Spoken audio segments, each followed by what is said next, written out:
यहाँ कोई भी हिंदू मारने गया?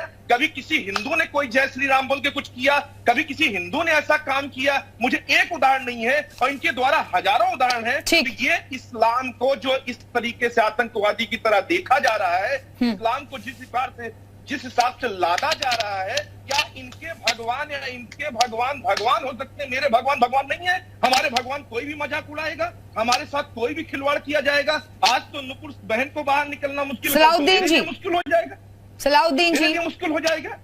आज हम एक नुपुर शर्मा जी के बारे में मान लीजिए एक डिबेट अभी चल रही है, इसमें मान लीजिए मैंने बात कर दिया कि सनातन धर्म का संत होने के नाते मैंने उस सनातन परंपरा को बोल दिया, तो कल तो ये हमें भी उठा लेंगे।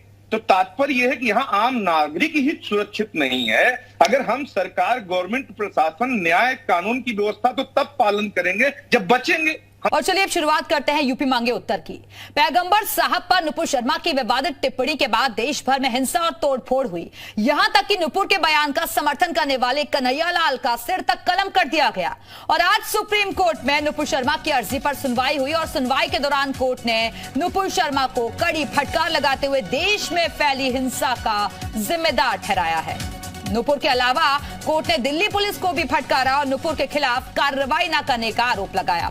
उधर कोर्ट की टिप्पणी पर सियासी बयानबाजी भी सामने आई है। असदुद्दीन ओवैसी ने नुपुर के बहाने बीजेपी पर निशाना साधा, तो दूसरी ओर केरल के राज्यपाल आरिफ मोहम्मद खान ने देश में फैली कट्टरता के लिए मदरसों को जिम्मेदार ठहराया है। तो आज यूपी मांगे उत्तर में इसी मुद्दे पर चर्चा करेंगे, लेकिन पहले पूरी खबर आपको बताते हैं। तो नुपुर शर्मा की केस ट्रांसफर अर्जी पर सुप्रीम कोर्ट में सुनवाई और सुप्रीम कोर्ट ने नुपुर शर्मा को कड़ी फटकार लगाई है कि देश में खराब माहौल के लिए नुपुर शर्मा ही जिम्मेदार हैं। जिस तरीके से उनकी तरफ से जो बयानबाजी की गई है उसके लिए नुपुर शर्मा ही जिम्मेदार हैं जो देश में इस वक्त माहौल चल रहा है। नुपुर को पूरे देश से माफी मांगनी चाहिए और सुप्रीम कोर्ट ने नुपुर शर्मा की याचिका खारिज कर दी है। सुप्रीम कोर्ट ने नुपुर को हाई कोर्ट जाने को कहा है और फटकार के बाद नुपुर ने अपनी याचिका भी वापस ले ली है। तो आपको बता दें कि सुप्रीम कोर्ट भी आज सख्त नजर आया है और नाराजगी जाहिर की गई है सुप्रीम कोर्ट की तरफ से कि प्रवक्ताओं को भी सोच समझकर बयान देना चाहिए और कुछ भी बोलने से पहले देखना चाहिए। आपको ग्राफिक्स के जरिए पूरी खबर बता रहे हैं। सुप्रीम कोर्ट आज सख्त नजर आया है, नुपुर को पूरे देश से माफी मांगनी चाहिए। दरअसल नुपुर शर्मा के वकील की तरफ से एक अर्जी दाखिल की गई थी सुप्रीम कोर्ट में, उसी पर याचिका को खारिज करते हुए सुप्रीम कोर्ट ने अपनी टिप्पणी में कई बातों को कहा है कि जो बयान उनकी तरफ से दिया गया उससे भावनाएं भड़की हैं और सार्वजनिक तौर पर नुपुर शर्मा को इसके लिए माफी मांगनी चाहिए देश से। सुप्रीम कोर्ट ने नुपुर शर्मा को हाई कोर्ट जाने को कहा है। और अब आइए इसी मुद्दे पर चर्चा करने के लिए इस वक्त खास मेहमान भी हमारे साथ जुड़ चुके हैं, उनका तारुफ आपसे करवा देते हैं। कपिल श्रीवास्तव जी हमारे साथ जुड़ गए हैं, समाजवादी पार्टी के प्रवक्ता हैं। कुलभूषण त्रिपाठी जी जुड़ गए हैं, कांग्रेस प्रवक्ता हैं। तुलसी महाराज जी जुड़े हुए हैं, हिंदू धर्म गुरु हैं। रुद्र प्रताप दुबे जी हमारे साथ जुड़ गए हैं, राजनीतिक विश्लेषक हैं। बहुत बहुत स्वागत है आप सभी का। मैं लौटूंगी आपके पास कुलभूषण त्रिपाठी जी, अब मैं आपके पास आती हूँ। ये बात सही है और आप लोग भी बार बार कह रहे हैं कि गिरफ्तारी हो, लेकिन देश में कानून है और उसी के मुताबिक चीजें होती हैं। और अब तो यहां तक की बात आ रही है कि वो जो हियरिंग्स हैं उसमें पहुंच तक नहीं पा रही हैं। केस को उन्होंने कहा कि दिल्ली में ट्रांसफर होना चाहिए, वो तक कह दिया गया सुप्रीम कोर्ट की तरफ से ऐसा नहीं होगा क्योंकि लगातार उनको धमकियां मिल रही हैं अलग अलग तरीके की। लेकिन ये बताइए ना, जो ये जिहादी सोच समाज में पनप रही है उसको कैसे खत्म किया जाए? सबसे पहले तो आप 1 मिनट समय दीजिएगा। सबसे पहले तो जो उदयपुर की घटना हुई उसकी पुरजोर निंदा करता हूं और ऐसा कतई नहीं होना चाहिए और कभी नहीं होना चाहिए। दूसरी बात, अगर जो नुपुर जी कोर्ट नहीं पहुंच पा रही हैं या नहीं निकल पा रही हैं तो ये डबल इंजन की सरकार क्या कर रही है? इतनी सुरक्षा नहीं दे पा रही है क्या? सरकार ये मान ले कि उसका ये फेलियर है, लेकिन सरकार तो मानने को तैयार नहीं है। अगर जो आप इस तरह की बयानबाजी करें, सरकार का फेलियर नहीं है कुलभूषण त्रिपाठी जी, आपकी सरकार का फेलियर नहीं है क्योंकि वहां पर भी मृतका की पत्नी को आपने सुना होगा। मृतक की पत्नी क्या कह रही थी कि हमें भी लगातार धमकियां मिल रही थी, फिर भी आप लोग नहीं बचा पाए। निश्चित तौर पे उसके लिए एसआईटी गठित की गई और जो जांच कर रही है कि किस पुलिसकर्मी, तो इसके लिए भी जांच चल रही है, वही प्रोसीजर अपनाया जा रहा है। देश में संविधान है, कानून है, उसी के मुताबिक होगा सब कुछ। काम करता है, लेकिन किसी को सुरक्षा न दे पाना और उसके लिए ये कहना कि सारी सोच दूसरे की जिम्मेदार है, ये कब तक ठीक है? क्या केंद्र सरकार इतनी सुरक्षा नहीं दे पा रही है? केंद्र सरकार अभी तक, आज जो माननीय उच्चतम न्यायालय ने कहा कि सरकार को कार्यवाही करनी चाहिए थी या पुलिस को उनके खिलाफ एफआईआर दर्ज करनी चाहिए थी, क्यों नहीं की? तो ये क्या डबल स्टैंडर्ड सेंट्रल की गवर्नमेंट नहीं कर रही है? तो इसके लिए माननीय उच्चतम न्यायालय तक को दखल देना पड़ रहा है। और दूसरा, जहर बोओगे तो जहर का पेड़ उगेगा, जहर बोओगे तो आम नहीं उगेगा। जैसा आप बोएंगे वैसा उगेगा। 8 साल से देश में नफरत की जो स्थिति चल रही है उसके लिए पहले से कोई उकसाने का काम कौन कर रहा है फिर? जी, उकसाने का काम कौन कर रहा है फिर? लोगों को भड़काने का काम कौन कर रहा है? अगर आप इन लोगों पर, आप नुपुर शर्मा पर बोलते हैं लेकिन पत्थरबाजों पर नहीं बोलते, आप ऐसी जिहादी सोच वालों पर नहीं बोलते, तो डबल स्टैंडर्ड तो आपका भी दिख रहा है ना यहाँ। बिल्कुल भी डबल स्टैंडर्ड नहीं है। कल भी गहलोत जी उस परिवार के साथ गए हैं। अन्याय जहां होगा वहां कांग्रेस पार्टी खड़ी दिखाई दे रही है और वहां पे कार्रवाई कर रही है। लेकिन इसका मतलब यह नहीं कि आप कोई भी अनाप शनाप बयान देंगे। एंकर से लेके प्रवक्ता तक सबको माननीय उच्चतम न्यायालय ने कहा। अभी भी आपको समझ में नहीं आ रहा है कि दिक्कत कहां पे है? अगर जो इस तरह की बयानबाजी आप करेंगे तो उससे नफरत ही पैदा होगी। आप धार्मिक भावनाओं को जान के आहत करेंगे तो उसका खामियाजा पूरा समाज भुगतेगा। और ये चल रहा है लगातार। इसी को रोकने की जरूरत है। कांग्रेस कह रही है कि अपील करनी चाहिए मोदी जी। धर्म की आड़ लेकर इस तरीके से माहौल खराब करने की कोशिश कौन कर रहा है? देखिए, मैं आपको यही कहना चाहूंगा जी न्यूज के माध्यम से कि सुप्रीम कोर्ट ने जो कहा वो सुप्रीम कोर्ट ने देखा वो कहा। यहाँ पे कांग्रेस बैठा है, सपा बैठा है, बीजेपी बैठा है। मुझे उससे नहीं, मैं एक संत होने के नाते एक ही बात कहना चाहूंगा कि सारा नियम, सारा कानून, सारी व्यवस्था क्या सिर्फ सनातन धर्म में ही लागू होती है? क्या इससे पहले जो उन्होंने, इससे पहले उसी व्यक्ति ने जिसने उदयपुर में गर्दन काटी, उससे पहले उसने वीडियो लॉन्च किया, उसने कहा कि मैं इस दिन काटूंगा। उस कन्हैया कुमार ने अपने पत्र में लिख के वहां जाके बताया कि हमारे ऊपर एक घटना होने वाली है। पहले दिन उसने शॉप खोला, उसका गर्दन रेत दिया गया। अब ये बताइए कि उसमें उस व्यक्ति का क्या दोष है कि अगर उसने, जैसे हम आज बात कर रहे हैं, आज हम एक नुपुर शर्मा जी के बारे में मान लीजिए एक डिबेट अभी चल रही है, इसमें मान लीजिए मैंने बात कर दिया कि सनातन धर्म का संत होने के नाते मैंने उस सनातन परंपरा को बोल दिया, तो कल तो ये हमें भी उठा लेंगे। तो तात्पर्य यह है कि यहाँ आम नागरिक ही सुरक्षित नहीं है। अगर हम सरकार, गवर्नमेंट, प्रशासन, न्याय, कानून की व्यवस्था तो तब पालन करेंगे जब बचेंगे। हम तो अब बचने के मोहाल में नहीं है। हमारे घर में घुस के आके टेलर का नाप देंगे, हमारी मुंडी काट देंगे। और उनके यहाँ संप्रदाय में उनको रोक नहीं लगाई जा रही है। उनको नहीं बताया जा रहा है कि उनके यहाँ अकबर दिन ओवैसी जी से शुरू करिए, खुलेआम कहते हैं 15 मिनट के लिए पुलिस हटा दिया जाए, तो उनके लिए कानून नहीं है। उनके यहाँ खुलेआम उनके मौलाना कह रहे हैं कि आपको सर से कलम अलग कर दिया, सर अलग कर दिया जाएगा, उनके लिए कानून नहीं है। वो खुलेआम ट्विटर, स्काइप, दुनिया के जितने सोशल प्लेटफॉर्म में सब में जितने डिबेट चाहे, जितने चाहे उतने सुन ले, वहां के लिए उनकी गिरफ्तारी नहीं होनी सकती। उनकी गिरफ्तारी कौन करेगा? उनकी गिरफ्तारी सपा करेगी या बसपा करेगी या कांग्रेस करेगी या बीजेपी करेगी या परम आदरणीय उच्च न्यायालय करेगा? पहले उन सबको उठा के उनको सिखाया तो जाए, ये बताया तो जाए, पहले उनको तो क्लास दी जाए। जिन्होंने कमलेश तिवारी को जाके घर में मार दिया, तब कहां गया कानून? किसी को जाके घर में रेप दे रहे हैं, कहां गया कानून? आज बहन के साथ ही हो रहा है कि उसको व्यवस्था ही नहीं मिलेगी। आज चलो जवाब दीजिए एक छोटा सा, त्रिपाठी जी। जी बिल्कुल, अगर जो ऐसा हो रहा है तो इसकी जिम्मेदार केंद्र सरकार कहां पे है? केंद्र सरकार हाथ पे हाथ रख के बैठी रहेगी? आप जबरदस्त कानून व्यवस्था का ढिंढोरा पीट रहे हैं। 8 साल बेमिसाल, 8 साल में आपने पूरी दुनिया बदल दी। क्या दुनिया बदलने का मतलब यही? अरे बीजेपी भी तो यही कहती है त्रिपाठी जी, बीजेपी भी तो यही सवाल उठाती है कि आप लोग अपने राज्य की चिंता नहीं करते, वहां नहीं देखते क्या स्थिति होती है, और जहां जहां बीजेपी की सरकार है वहां पहुंच जाते हैं कानून व्यवस्था का नाम लेकर।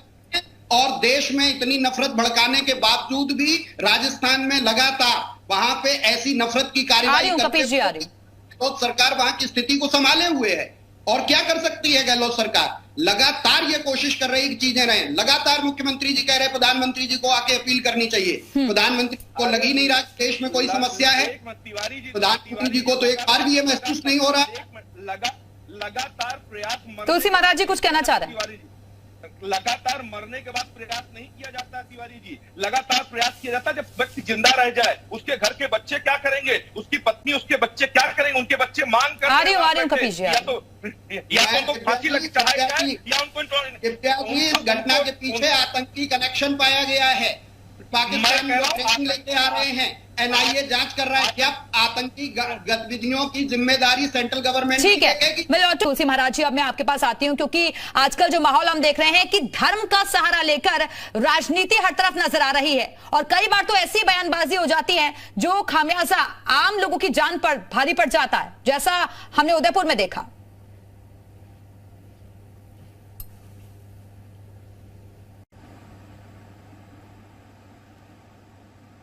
तुलसी महाराज जी, तुलसी महाराज जी, आवाज आ रही है आपको? मेरी आवाज आप पहुंच? जी जी, बोलिए बोलिए। मैंने कहा ये सबसे पहली बात आपको दिव्या जी नोट करना पड़ेगा कि ये घटनाएं इतनी, आप एक बात बताइए मुझे, एक घटना बताइए जब इन लोगों ने आज तक इतने बयान दिए हैं। आपने इस बयान को सुनिए, हैदराबाद में जब उन्होंने कहा था कि उनके हिंदू के कौन सीता भगवान होती हैं, कौन कौन क्या क्या नाम होता है, जब ये बातें हुई थी तो आपने कभी सुना इनके कितने फिल्म बना दिए, कितने कुछ हिंदू सनातन धर्म के खिलाफ कर दिया, लेकिन आज तक किसी का कोई गर्दन काटने गया कोई हिंदू, किसी को किसी मारने गया कोई हिंदू, आज तक सनातनी कोई किसी को आहत किया? और इनके यहां अगर एक छोटी सी बात हो जाती है तो 57 देश के लोग विरोध में उतर जाते हैं, आतंकवादी भी हमारे यहां घुस जाते हैं और हमारे यहां मार दिया जाता है, और उसके बाद हम कानून के साथ हाथ जोड़ के बैठे, हम पार्टियों के सामने हाथ जोड़ के बैठे कि साहब हमें बचाओ, तो उसके बाद भी वो कहते हैं कि सुरक्षा देने में भी तकलीफ है। अब ये बात हमें समझना पड़ेगा कि क्या हम राष्ट्र में रह सकते हैं या नहीं रह सकते। हम तो आम आदमी की तरह बात कर रहे हैं कि हम एक आम आदमी हैं, आप सब छोड़ते हैं, हम एक आम आदमी होते हुए अगर हम अपने भारत में ही कोई बात कहने के लिए स्वतंत्र नहीं है, भड़काऊ भाषा छोड़िए, भड़काऊ भाषा इनके यहाँ जितना आता है उतना तो किसी का आता नहीं, लेकिन इनके यहाँ कोई भी हिंदू मारने गया, कभी किसी हिंदू ने कोई जय श्री राम बोल के कुछ किया, कभी किसी हिंदू ने ऐसा काम किया? मुझे एक उदाहरण नहीं है और इनके द्वारा हजारों उदाहरण है। तो ये इस्लाम को जो इस तरीके से आतंकवादी की तरह देखा जा रहा है, इस्लाम को जिस हिसाब से लादा जा रहा है, क्या इनके भगवान या इनके भगवान हो सकते हैं? मेरे भगवान नहीं है, हमारे भगवान कोई भी मजाक उड़ाएगा, हमारे साथ कोई भी खिलवाड़ किया जाएगा। आज तो नुपुर बहन को बाहर निकलना मुश्किल हो जाएगा, सलाउद्दीन जी मुश्किल हो जाएगा। मेरी आवाज आ रही है? जी जी बोलिए। अभी जो हमारे धर्म गुरु बोल रहे थे, शायद वो इखलाक की घटना को भूल गए, राजस्थान में मॉब लिंचिंग की घटना को भूल गए, ग्राहम स्टेन्स के 2 बच्चों को गाड़ी के अंदर बंद करके पिता के साथ जला दिया गया, वो घटना भूल गए। तो कृपया करके इस तरह की घटनाओं को पहले तो धर्म के चश्मे से देखना बंद करें। जब तक आप इस तरह के आपराधिक कृत्यों को धर्म के चश्मे से देखना बंद नहीं करेंगे, तब तक इस तरह की घटनाएं होती रहेंगी। और जो मुट्ठी भर लोग हैं जो देश में आग लगाना चाहते हैं, देश में तुष्टीकरण की राजनीति करना चाहते हैं, देश को बांटना चाहते हैं धर्म के आधार पे, उनको बढ़ावा मिलता रहेगा। और ये मुट्ठी भर लोग हैं, ये कुछ कर नहीं पाएंगे। ये सदियों से ये काम करते रहे, 100 सालों से कोशिश करते रहे हैं, लेकिन हिंदुस्तान एक ऐसा मुल्क है जहां तमाम संस्कृति, सभ्यताओं, धर्मों के लोग एक साथ मिलकर एक संविधान के नीचे रहते हैं। और आज नहीं कल जब भी कोई विपदा आती है देश के अंदर, चाहे वो कोरोना से लड़ाई हो, चाहे वो अंग्रेजों से लड़ाई हो, हम सबने मिलकर लड़ी है, सबने मिलकर एक थाली में खाना खाया है। और ये भी वक्त है, ये गुजर जाएगा। लाख कोई कोशिश कर ले, हिंदुस्तान को तोड़ नहीं पाएगा, हिंदुस्तान की संस्कृति को खत्म नहीं कर पाएगा। लेकिन जब तक आप धर्म के चश्मे से इस तरह की घटनाओं को देखेंगे, तब तक हिंदुस्तान कमजोर होगा, लोकतंत्र कमजोर होगा। ठीक है, मेरे ख्याल से रीता जायसवाल जी भी हमारे से जुड़ी हुई है, बीजेपी नेता है। रीता जी, अब मैं आपके पास आती हूँ, क्योंकि देश में सुरक्षा का माहौल है, ये भरोसा दिलाना भी केंद्र सरकार की जिम्मेदारी हो जाती है, लेकिन अब तो सुरक्षा पर भी सवाल खड़े हो रहे हैं। नहीं पता कि कब कौन पीछे से आ जाए, गला काटकर चला जाए। जी देखिए, जो हमारा देश है वो समाज के आधार पर हमारे जीवन को, हमारे समाज के लोगों को आगे ले जाता है। हमारी गुजारिश है कि अगर कोई भी कार्य घिनौना है, नरसंहार की दृष्टि से गलत है। तो ऐसे व्यक्ति को न किसी धर्म से जोड़ा जाए, न किसी जाति से जोड़ा जाए। और मेरी उनसे खास गुजारिश है कि जिस वर्ग से जो व्यक्ति ऐसे कृत्य करता है, ऐसे घिनौना कार्य किया है, मेरी गुजारिश बार बार है कि उस वर्ग के लोग कृपया उसे अपने मजहब से न जोड़े, उसे एक अपराधी माने और ऐसे अपराधी व्यक्ति को सरेआम घोषित करे कि ये अलग अलग पार्टी से प्रवक्ता भी बैठे हुए हैं, जाति से रीता जी, अलग अलग पार्टी से प्रवक्ता बैठे हुए हैं। उनका यही कहना है कि ये इनपुट्स तो पहले ही मिल जाते हैं ना भाई। आपकी बहुत सारी एजेंसियां यहाँ देश भर में हम देख रहे हैं, वो एजेंसियां क्या कर रही हैं? इनपुट्स तो पहले से होते हैं ना जी। और ये तो अंतर्राष्ट्रीय सुरक्षा से जुड़ा हुआ मामला हो जाता है। मैं यही तो कहना चाह रही हूँ कि जी जी जी, हम इसी बात को कहना चाह रहे हैं बार बार कि जो चीजें समाज में आज इतनी उद्वेलता पैदा कर रही हैं, हमारी मानवता को हर पल कुचला जा रहा है। जहां हमारा देश संस्कृति के आधार पे प्रेम का पुजारी रहा, शांति का पुजारी है, मानवता का पुजारी है, वहां कोई भी कार्य यदि गलत है तो उसे गलत की श्रेणी में रखा जाए और कानून की नजर से उसे देखा जाए। उसे किसी धर्म से, किसी वर्ग से न देखा जाए। और उस वर्ग से हमारा ज्यादा हाथ के निवेदन है, चाहे वो हिंदू हो चाहे मुसलमान हो, उस वर्ग से यदि कोई व्यक्ति या कोई बच्चा या कोई पुरुष या कोई महिला गलत कार्य के घेरे में आती है तो उसे सिर्फ और सिर्फ उस वर्ग को मजहबी चश्मे से नहीं देखना चाहिए। और उसे कहना चाहिए कि ये हमारे मजहब का नहीं है, ये हमारे धर्म का नहीं है, इसे हम अपराधी घोषित करते हैं। ये उसे कहना होगा, तभी ये देश शांति की तरफ बढ़ पाएगा। मुझे कहने दें जायसवाल जी, अब हमें कहने दें, प्रश्न मुझसे किया जाए। देखिए, जो हमारी भाजपा की नेता जी हमसे बात कर रहे हैं, उन्होंने अपनी बात बहुत सहूलियत से वो जवाब दे रहे हैं। बात रख रीता जी वो जवाब दे रहे हैं, मैं जवाब दे रहा हूँ। हाँ, मैं सुन रही हूँ मैडम। मैं ये कह रहा हूँ, हमारी जो भाजपा की नेता जी हमारी जो भाजपा की नेता हैं जायसवाल जी, उन्होंने बहुत सहूलियत से अपनी बातें कही। अगर इतनी ही सहूलियत से जो दूसरों पर कानून की बात आप कह रही हैं, अगर नूपुर पे 154 सीआरपीसी में एफआईआर है, संज्ञेय मामला घटित हुआ है, तो उसकी तत्काल गिरफ्तारी होनी चाहिए, ये भी तो सरकार से कहना चाहिए। और नूपुर शर्मा को भी किसी उस चश्मे से मत देखिए, कपिल श्रीवास्तव को भी मत देखिए। हम लोग पहले इंसान हैं, उसके बाद किसी धर्म और जाति के हैं। और कानून सब पर एक बराबर से लागू होता है, चाहे वो धर्मगुरु हो, चाहे कपिल श्रीवास्तव हो या एंकर हो, सभी एक जैसे हैं। तो हम तो ये कह रहे हैं, कानून हम तोड़े तो हमें भी सजा होनी चाहिए, और कानून जो भी तोड़े उसको सजा होनी चाहिए। सिर्फ इसको इसलिए नहीं छोड़ा चाहिए कि वो सरकार में के हिस्से में है वो पार्टी। और अगर ये गिरफ्तारी पहले से सुनिश्चित हो गई होती तो शायद आज पूरे भारत में जिस तरीके से चीजें सामने आ रही हैं बिल्कुल नहीं आती। और मैं बावजूद इसके कह रहा हूं कि अगर गिरफ्तारी नहीं भी सुनिश्चित हुई तो भी ऐसी घटना की मैं मजम्मत करता हूं। यह हैवानियत भरी घटना है और इसमें अपराधी को कठोरतम दंड जो कानून के अंदर है वो दिया जाना चाहिए, और जितना जल्दी हो सके देना चाहिए। क्योंकि इसमें एविडेंसेस की क्या आवश्यकता है, जब आप केवल ऑडियो वीडियो आपके पास उपलब्ध है, आप मुजरिम को गिरफ्तार कर चुके हैं, केवल आपको यह देखना है कि वो वीडियो में कोई फिक्सेशन तो नहीं है, कोई टेम्पर्ड तो नहीं है। अगर ये फॉरेंसिक रिपोर्ट आ जाती तो इसके आधार पे विद इन 6 मंथ आप इनको बकायदा सजा पूरा करा सकते हैं, फांसी चढ़ा सकते हैं। रीता जायसवाल जी, क्राइम है। सीधा सवाल ये कि एफआईआर दर्ज होने के बावजूद भी गिरफ्तारी क्यों नहीं, और ये जो माफी मांगी गई उसमें देरी हो गई, इस वजह से ऐसा माहौल हो गया। रेयरेस्ट मामला है। नहीं, मैडम जो सज्जन इस बात को उठा रहे हैं कि अगर 6 महीने के 56 में उनकी गिरफ्तारी होनी चाहिए, सजा होनी चाहिए, बिल्कुल फांसी। मैं उनसे पूछती हूँ कि उनका समाज धर्म कहाँ है? ये देश समाज धर्म से चलता है। समाज में रहने वाला व्यक्ति कानून पर उंगली उठा रहा है और अपना समाज धर्म भूल गया। जहाँ पर उस अपराधी ने उसका गला काटा है वहाँ पे समाज नहीं था, वहाँ पे आप नहीं थे, वहाँ कानून कैसे आ जाएगा? पहले समाज के लोग आते हैं।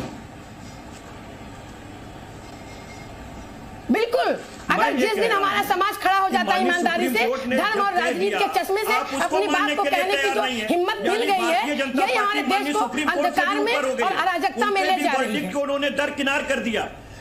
सुप्रीम कोर्ट तो अपना काम करेगी जनाब, आप अपना काम कर रहे हैं क्या? पहले आप देखिए अपना काम। आप लोग ऐसे ऐसी बातें करके और आग में घी डालने का काम करते हैं। नूपुर शर्मा की गिरफ्तारी क्यों नहीं हो रही है? नूपुर शर्मा की गिरफ्तारी कानून करेगा। समाज के लोग चिल्लाएंगे, उससे गिरफ्तारी नहीं हो सकती। आप वहाँ चिल्लाइए जहाँ पे गला काटा है, लेकिन उस नाई की दुकान के आसपास कोई नहीं था क्या? उसके आसपास कानून बैठा था, सुप्रीम कोर्ट का वकील बैठता है, समाज के लोग रहते हैं, बैठाने का काम, समाज मजबूती से आगे है। पूरी नूपुर शर्मा ने इस अपराधपूर्ण कार्य से समाज को लड़ने की ताकत कम मिलेगी। आप जैसे लोग रहेंगे, समाज हमेशा कमजोर होकर दुबका हुआ खड़ा रहेगा और कानून सरकार करके अपराधी अपराध करके आराम से आगे बढ़ता जा रहा है। क्यों नहीं बोलते हैं कि मेरा बेटा अपराधी है, मेरे बिरादरी के लोग अपराधी हैं? बोलिए। उसको भी सख्त से सख्त कड़ी सजा मिलनी चाहिए। हर समय धर्म और राजनीति लगा देते हैं, अपराधी मस्त हो जाता है। अपराधी को मौका दे रहे हैं आप लोग अपराध करने का, इस तरह की बातें करके। कानून तो काम करेगा ना जब उसके सामने मामला आएगा। सबसे पहले तो समाज दृष्टि को आगे लाइए, गिरफ्तारी सुनिश्चित होगी। जी नहीं, एक बार भी नहीं हो रहा है। इनको अपने ही देश के कानून आपके सामने अपराध हो रहा है, आप क्या करते हैं? टीवी पर अगर बैठ के बोलने से अपराध बंद हो जाए तो सारे लोग बैठ के टीवी पर बोलिए। इनको एतराज है, अपने ही देश के न्यायालय के टिप्पणियों से इनको एतराज है। ये दोनों ही के साथ। कुलभूषण त्रिपाठी जी, कुलभूषण त्रिपाठी जी, लेकिन सियासत तो कम से कम नहीं होनी चाहिए ना ऐसे मुद्दों पर? नहीं, बिल्कुल नहीं होनी चाहिए। दिव्या जी, मुझे 1 मिनट समय दीजिएगा। मैं कहूंगा कि अभी एक मुद्दा आया कि 57 देशों में उसका विरोध हो रहा है। मैं भी यही कह रहा हूं कि भाजपा की सजा पूरे देश को मिल रही है और भाजपा की सरकार को मिल रही है। भाजपा के कारण भारत की सरकार को सजा मिल रही है। दूसरी चीज, हिंदुओं पे हिंसा हो रही है, जैसा अभी धर्मगुरु साहब बोल रहे थे, तो न्यायालय क्यों नहीं जाते हैं आप? न्यायालय कार्रवाई करेगा, न्यायालय पे भरोसा करिए। और जैसा भी भाजपा प्रवक्ता कह रही हैं कि हर बात को हिंदू मुस्लिम ये तो पर उपदेश कुशल बहुतेरे। पूरा देश जानता है कि भाजपा से ज्यादा कौन सी ऐसी पार्टी है जो हिंदू मुस्लिम और धर्म की राजनीति करती है। हर मुद्दे को आप धर्म पे ले आएंगे, हिंदुत्व के नाम पर। अभी महाराष्ट्र में आप सरकार बनाने जा रहे हैं अपने गठबंधन से, वहां का सबसे बड़ा मुद्दा क्या है? आप जिन्हें मुख्यमंत्री का समर्थन दे रहे हैं वो बार बार कह रहे हैं कि हिंदुत्व पे सरकार बननी चाहिए, हिंदुत्व पे सरकार बननी चाहिए। तो देश में आप कौन सी राजनीति करना चाहते हैं? और अगर जो आप ऐसी ही राजनीति करना चाहते हैं तो उसके ये परिणाम है। त्रिपाठी जी, अपराधी अपराधी होता है, उसकी कोई जाति धर्म नहीं होती है। यही कहा जा रहा है कि अपराधी अपराधी होता है। हाँ। तो ये सरकार जो 8 साल बेमिसाल है वो कार्रवाई क्यों नहीं करती? तो जिन लोगों ने गला काटा वो गलत था, जिन्होंने पत्थर बरसाए वो गलत था, सार्वजनिक संपत्ति को नुकसान पहुंचाया वो गलत था, इतने लोगों को इसका खामियाजा उठाना पड़ा है वो सब गलत था। आप उस पर तो बिल्कुल नहीं बोल रहे। नहीं, बिल्कुल, जो भी अपराध है और जो भी गलत हो रहा है वो सब गलत कह रही। कांग्रेस पार्टी कब उसका समर्थन कर रही? कांग्रेस पार्टी तो कह रही है और प्रधानमंत्री जी को भी आके गलत कहना चाहिए। अभी आप जो माहौल दिखा रहे हैं ना देश का, वैसा ही माहौल आपके प्रदेश में भी है जहां पर आपकी सरकार है। निश्चित तौर पर वहां भी लगातार कोशिश हो रही है। और मुख्यमंत्री साहब क्या कह रहे हैं कि प्रधानमंत्री जी को आके शांति अपील करनी चाहिए। मैं सबसे शांति अपील कर रहा हूं, मैं प्रयास कर रहा हूं, लेकिन भारतीय जनता पार्टी जब चाहती नहीं शांति हो, क्योंकि उनका तो मतों का ध्रुवीकरण इसी आधार पे हो रहा है। साफ साफ उत्तर प्रदेश के मुख्यमंत्री बयान देंगे हम तो 80-20 पे चुनाव लड़ते हैं, 80% 20% का भेदभाव करके चलते हैं। तो ऐसे लोग जो ऐसे स्टेटमेंट देते हैं, और अभी हेट स्पीच की बात हो रही थी, अगर जो हेट स्पीच है तो उस पर कार्रवाई होगी। मैं आज भी कहता हूं कि अगर जो ये मामला अंतरराष्ट्रीय स्तर पर ना उठा होता और भारत की किरकिरी न हुई होती तो भारतीय जनता पार्टी अभी कार्रवाई नहीं करती जो की है आज। वो तो भारतीय जनता पार्टी को इसलिए कार्रवाई करनी पड़ी। और आज न्यायालय ने इतनी सख्त टिप्पणी की है, माननीय उच्चतम न्यायालय को यह दिखाई दे रहा है, लेकिन प्रधानमंत्री जी को और भाजपा सरकार को नहीं दिखाई दे रहा है क्या स्थिति और देश में क्या हो रहा है। ठीक है दुबे जी।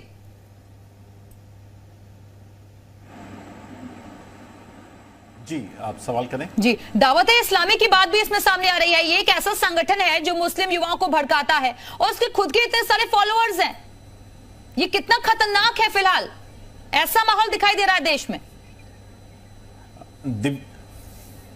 दिव्या जी, इंटरनेट एक बहुत बेहतरीन टूल बन के उभरा है। अगर आप किसी ऐसे अधिकारी से बात कीजिए जो आईबी में है या जो खुफिया जानकारियां रखता है तो आपको बेहतर बता पाएगा। मेरी बात हो रही थी तो मुझे पता चला कि एक बड़े पत्रकार हैं, जब वो खत्म हो गए और आज तक में वो काम करते थे, और जब खत्म हुए तो उसमें लाफिंग इमोजीज आई और इतनी ज्यादा लाइफिंग इमोजीज आई एक ही कम्युनिटी के लोग जुड़े हुए लोगों से कि उनके पास डीएम जाने लगे, उनके पास पर्सनल मैसेज जाने लगे पाकिस्तान से, बांग्लादेश से, कतर से और भी गल्फ कंट्रीज से कि अब मैं पिछले 7 दिनों से आपको देख रहा हूं, आपको फॉलो कर रहा हूं, आप लगातार धन के मुद्दे पे खुल के बोल रहे हो, खुद के जाहिर कर रहे हो कि आपको फंड की जरूरत है।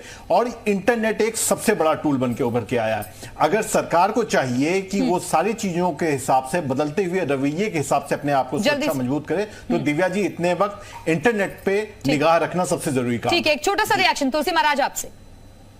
मैं इतना ही अपील करना चाहता हूं अपने सनातन प्रेमियों से, जो पूरा भारतवर्ष है। अभी आप लोग सब लोग बात कर रहे हैं, मैं इतना ही कहना चाहता हूं कि गंगा ने कभी धर्म जाति नहीं देखा है, पानी सब पी रहे हैं। आकाश चंद्रमा कोई धर्म जाति नहीं देख रहा है, पृथ्वी कोई धर्म जाति नहीं देख रहा, समुद्र सारी नदियां कोई धर्म जाति नहीं देख रही है। मेरा सिर्फ इतना कहना है कि जो लोग ये कर रहे हैं, अगर समाज को ही निर्णय लेना है, समाज को ही अगर विचार करना है, तो समाज को ये वक्त है, ये समय है, जग जाना चाहिए, सबको समझ में आना चाहिए। और समाज अगर निर्णय लेना चाहता है और समाज को ही अगर दायित्व संभालना है, तो हम सबका एक एक व्यक्ति का दायित्व बनता है। बिल्कुल, और ये जिहादी सोच को खत्म करने के लिए समाज को ही आगे आना होगा, ताकि हमारा देश आगे तरक्की कर सके और कम से कम ये जो घटनाएं सामने आ रही हैं उन पर विराम लग सके। बहुत बहुत शुक्रिया आप सभी मेहमानों का हमारे साथ चर्चा में शामिल होने के लिए।